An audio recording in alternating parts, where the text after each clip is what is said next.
sulit. Harga kebutuhan pokok melonjak naik. BBM di beberapa SPBU sudah terbatas stoknya, dan juga lowongan pekerjaan semakin sempit serta tidak mudah diakses. Dalam situasi seperti ini, tidak sedikit di antara kita yang imannya mulai diuji oleh Allah Subhanahu wa Ta'ala dan juga perlahan goyah.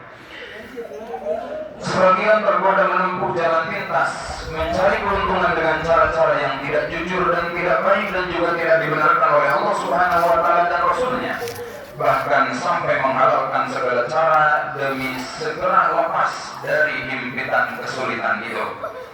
Pada titik yang lebih jauh, ada yang terjerumus hingga berani merampas hak dan harta orang lain, seolah-olah keadaan dapat membenarkan tindakan yang keliru. Dalam Al-Quran surah Al-Baqarah ayat 188, Allah Subhanahu wa Ta'ala berfirman, "A'udzu billahi minasyaitonir rajim. Wa la ta'kulu amwalakum bainakum bil batil wa tudlu biha ila al-hukami li ta'kulu fariqam min amwalin nasi bil itsm wa antum ta'lamun." Janganlah kamu makan harta di antara kamu dengan jalan yang batil, dan janganlah kamu membawa urusan harta itu kepada para hakim dengan maksud agar kamu dapat memakan sebagian harta orang lain itu dengan jalan, tentunya naudzubillah, jalan dosa, padahal kamu mengetahui itu adalah perbuatan kemaksiatan. Jamaah kaum muslimin yang dirahmati Allah Subhanahu wa Ta'ala, surah Al-Baqarah ayat 188 menegaskan larangan keras untuk mengambil atau merampas harta orang lain dalam bentuk apapun dan dalam kondisi apapun atau bagaimanapun. Imam Al-Baghawi dalam kitab Ma'alim At-Tanzil fi Tafsir Al-Quran jilid 1 halaman 210 menerangkan bahwa larangan memakan harta sesama dengan cara yang batil berarti mengambil harta dengan cara yang tidak dibenarkan oleh Allah Subhanahu wa Ta'ala. Kalau telah sudah tidak dibenarkan oleh syariat yang Allah Subhanahu wa Ta'ala dan Rasulnya turunkan, maka tentu tidak akan diridhoi oleh Allah Subhanahu wa Ta'ala. Di dalam penjelasannya yang artinya yakni janganlah sebagian kalian memakan harta sebagian yang lain dengan cara yang batil, yaitu dengan cara yang tidak dibenarkan oleh Allah Subhanahu wa Ta'ala. Asal makna batil adalah sesuatu yang hilang atau tidak bernilai atau lenyap. Memakan harta secara batil itu memiliki berbagai bentuk, bisa melalui perampasan dan penjarahan, bisa pula melalui jalan yang melalaikan seperti perjudian dan upah dari hal-hal yang tidak dibenarkan seperti yang diharamkan oleh Allah dan Rasulnya dan semisalnya, dan bisa juga melalui suap menyuap serta pengkhianatan. Jemaah kaum muslimin yang dirahmati Allah Subhanahu wa Ta'ala, jangan sampai kesulitan hidup justru menyeret kita untuk merampas hak milik orang lain.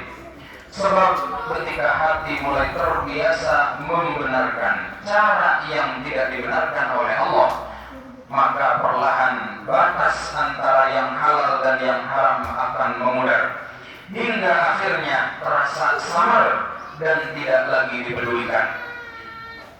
Pada mulanya mungkin hanya berupa, oh ini sedikit, gak apa-apa, nanti wudhu habis juga dosanya. Maka begitu pula terus dan lain sebagainya. Padahal rumus dosa ketika kita melakukan dosa kemaksiatan kepada Allah satu saja atau dosa paling kecil, tetapi kita menganggap remeh dosa tersebut, menganggap tidak ada apa-apanya dosa tersebut, maka Allah akan lipat gandakan menjadi dosa-dosa yang besar. Naudzubillah, naudzubillah min dzalik. Dengan tadi keadaan yang mendesak dan kebutuhan yang harus dipenuhi, maka dia menghalalkan segala cara dan membenarkan bahwa itu adalah cara-cara yang benar. Namun jika terus dibiarkan, kebiasaan itu dapat tumbuh menjadi keberanian untuk mengambil lebih besar lagi, bahkan tanpa lagi disertai rasa bersalah atau penyesalan. Bahkan dalam hadis Nabi Muhammad SAW memperingatkan dan mengancam umatnya yang melampaui batas dengan mengambil hak orang lain.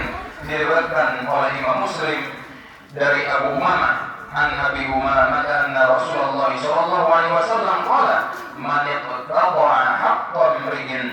muslimin biyaminihi faqad awjaballahu lahu an-nar wa harrama 'alaihi al-jannah faqala lahu rajulun wa in kana syai'an yasiran ya Rasulullah qala wa in qadiban min arakin. Dari Abu Umamah radhiyallahu anhu, Rasulullah SAW bersabda, siapa saja yang mengambil hak seorang muslim dengan sumpahnya dengan secara tidak benar, maka Allah mewajibkan baginya masuk ke dalam neraka dan mengharamkan baginya masuk ke dalam surga. Lalu seorang laki-laki bertanya, wahai Rasulullah, meskipun itu sesuatu yang sedikit? Beliau menjawab, meskipun hanya sebatang kayu dari pohon arak atau dari pohon kayu siwak. Hadis riwayat Muslim. Jamaah kaum muslimin yang dirahmati Allah Subhanahu wa taala, sejatinya kesempitan hidup bukan alasan untuk melanggar batas-batasan yang telah ditetapkan dalam syariat Islam, termasuk mencuri harta dan berbuat curang dan lain sebagainya. Allah telah mengingatkan dalam surah Al-Baqarah tadi agar kita tidak memakan harta orang lain dengan cara yang tidak baik, yang batil. Maka dalam kondisi apapun, pastikan setiap rupiah yang kita bawa pulang ke rumah yang nanti akan diberikan kepada istri kita, kepada pasangan kita, kepada keluarga kita, kita pastikan itu adalah dari jalan yang halal, meskipun sedikit, tapi Allah akan berkahi. Mudah-mudahan Allah Subhanahu wa taala senantiasa menjaga hati kita, iman kita, takwa kita kepada Allah agar dijauhkan dari segala malapetaka atau bahaya-bahaya yang tentunya diharamkan dan tidak diridhoi oleh Allah Subhanahu wa taala. Amin ya Allah ya rabbal alamin. Barakallahu li wa lakum fil ayati wa dzikril hakim wa taqabbalu minni wa minkum tilawatahu innahu huwal ghafurur rahim.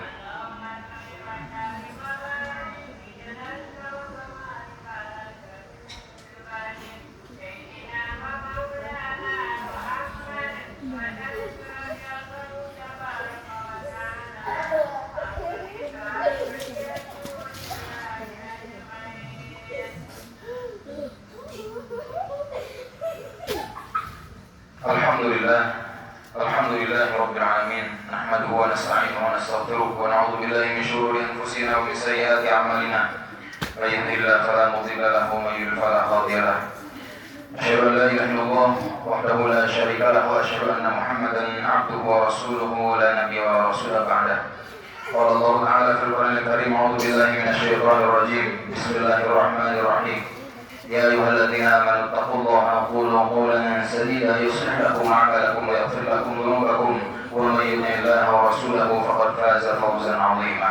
وقال أيضا في آية أخرى إن الله وملائكته يصلون على النبي يا أيها الذين آمنوا صلوا عليه وسلموا تسليما. اللهم صل وسلم وبارك على سيدنا محمد ورسولك النبي الأمي وعلى آله وصحبه أجمعين. آمين يا الله يا رب العالمين. اللهم اغفر للمؤمنين والمؤمنات والمسلمين والمسلمات الأحياء منهم والأموات إنك سميع قريب مجيب دعوات يا قاضي الحاجات. اللهم ادفع عنا البلاء والوباء والفحشاء والمحن ما ظهر منها وما بطن من بلدنا هذا إندونيسيا خاصة ومن سائر البلدان المسلمين عامة يا الله يا رب العالمين. ربنا هب لنا من أزواجنا وذرياتنا وتلاميذنا قرة أعين واجعلنا للمتقين إماما. ربنا لا تزغ قلوبنا بعد إذ هديتنا وهب لنا من لدنك رحمة إنك أنت الوهاب. اللهم ارزقنا رزقا حلالا طيبا مباركا فيه. ربنا آتنا في الدنيا حسنة وفي الآخرة حسنة وقنا عذاب النار. وصل اللهم على سيدنا محمد وعلى آله وصحبه وسلم. سبحان ربك رب العزة عما يصفون وسلام على المرسلين والحمد لله رب العالمين.